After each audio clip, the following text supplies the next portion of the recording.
Hello everyone, this is Luke again, and welcome back to yet another Ninjago video onto the channel today. But before we start today's video, I want to say thank you guys for pushing the channel to over 400 subscribers. That is an amazing number. We're on the official road to the halfway mark to 1,000, which is 500 subscribers, which is insane. It's insane how a couple years will change. And I have a very special video planned Saturday because a lot of people are making these types of videos, so I feel like I should make another one. But I'm not going to tell you what it is until it's revealed on Saturday. So, thank you guys so much for this journey, 400 subscribers. Hopefully, we can get to 500 very soon because I am just one guy. I can't do most of the work. So I need your help to push me to the goal of not 150, 500 subscribers. So hopefully you guys can share this channel, share it with your friends. Hopefully they will subscribe. Share it to anyone who you think will subscribe. And hopefully we could get to 500 subscribers. Maybe sometime in 2022. Um, because since I grow really, really slowly, I don't think we're going to hit it this year. But if we can, that would be amazing. That'd be amazing. But my realistic goal is that we'll do it sometime within the first half of 2022, hopefully. But yeah, so again, thank you guys so much. But with that being said, let's move on to today's video. Hello everyone, this is Luke again, and welcome back to yet another Ninjago video onto the channel today. So, I recently watched episodes 3 and 4 of Seabound. So, if you haven't seen them, don't click on this video because there will be spoilers. There will be spoilers to those two episodes, not three, that.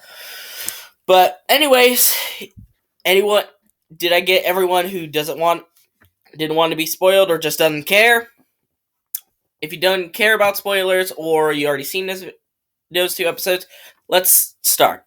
So, in episode 3, we start to see Nia and Maya's dynamic, which is going on. Is that Maya says that she retells about her sacrifice that she made to Nia, which is she sacrificed pretty much her own freedom for the sake of their lives, essentially, for Kai and Nia's lives. Because if you remember, back in season 7, Hands of Time, Crux, one half of the Hands of Time, basically came out of the shadows and basically was forced to kidnap Ray and Maya. Otherwise, he'd pretty much murder Kai and Nia right in front of his parents, which is insanely messed up for a show like Ninjago.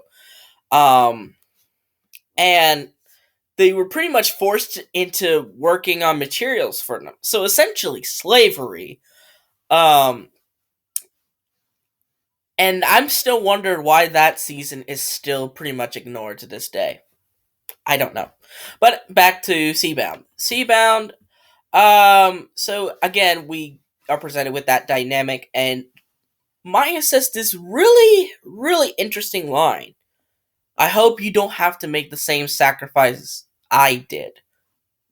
Which is very intriguing, because that implies that Nia might have to make one of those sacrifices in Seabound. Hope. Maybe. But what is the sacrifice in question? This is where it gets really, really, really tricky. Because it could be pretty much anything. It could be sacrificing herself in order to save Ninjago, perhaps her death, perhaps the death of Maya, death of someone who she's close to, like Jay or Kai, or she has to become, basically, give up being a ninja in order to be the queen of the sea, which I believe is the most likely option. I believe she is going to sacrifice basically her own freedom for the sake of other people's freedom, similar to that of Maya's sacrifice for Kai and Nia. And it's a really good parallel between season 7 and Seabound. I think it's a really good parallel if they do that. A lot of people suggest that Jay be the one to make the sacrifice, or Kai make the one to make a sacrifice, or Maya. To that I say, hell no. Hell no. Because that would kind of ruin the whole point of Seabound to me. The whole point of Seabound is that it's supposed to be Nia's season. Not a Nia and Maya season, not a Nia and Jay season, not a Nia and Kai season, but a Nia season. A true Nia season where it could have moments with other characters, but it's not necessarily focused on them, per se.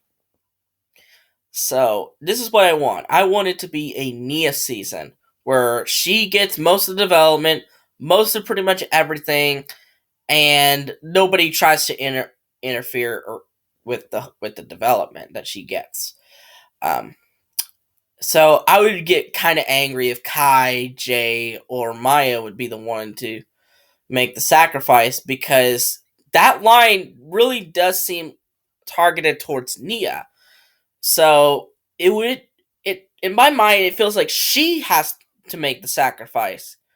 And you might be arguing by saying, well, if she has to sacrifice her brother or her boyfriend or her mother, that would technically count as her sacrificing it.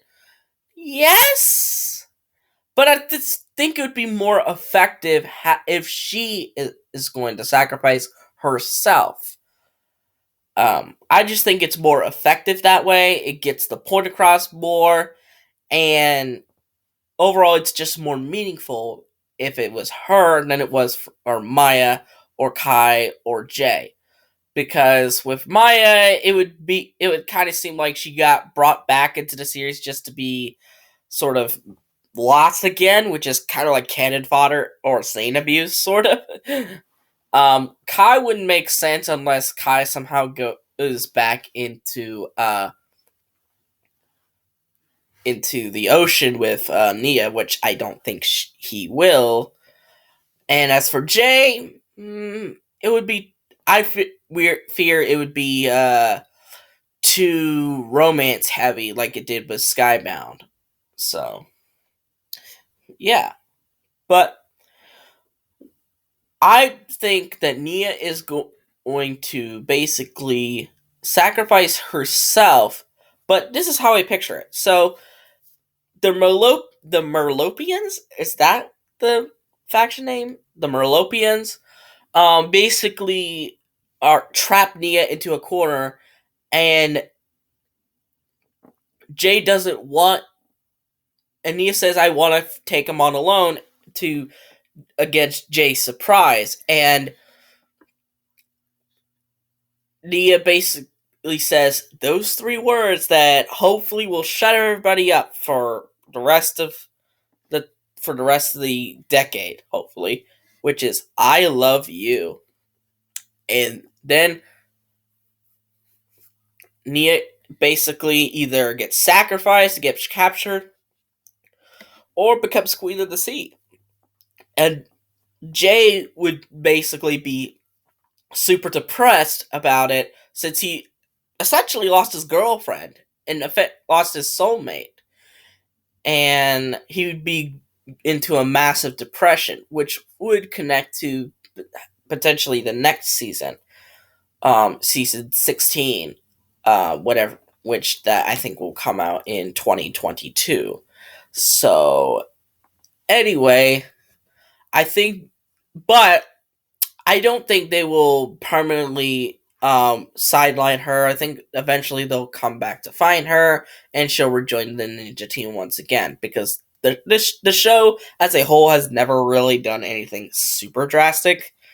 Even when Zane's sacrifice happened, he came back to life like 5 minutes later. So, but that's all I have to say. What do you guys think? What do you think the sacrifice is that Nia may have to make? Let me know in the comments down below. But anyways, hope you guys like this video. Give it a thumbs up, subscribe to the channel by clicking on the red subscribe button, and click on the notification button to see every video that I will upload. And I'll see all you folks in the next video. Bye bye, and thanks so much for 400 subscribers. Road to 500.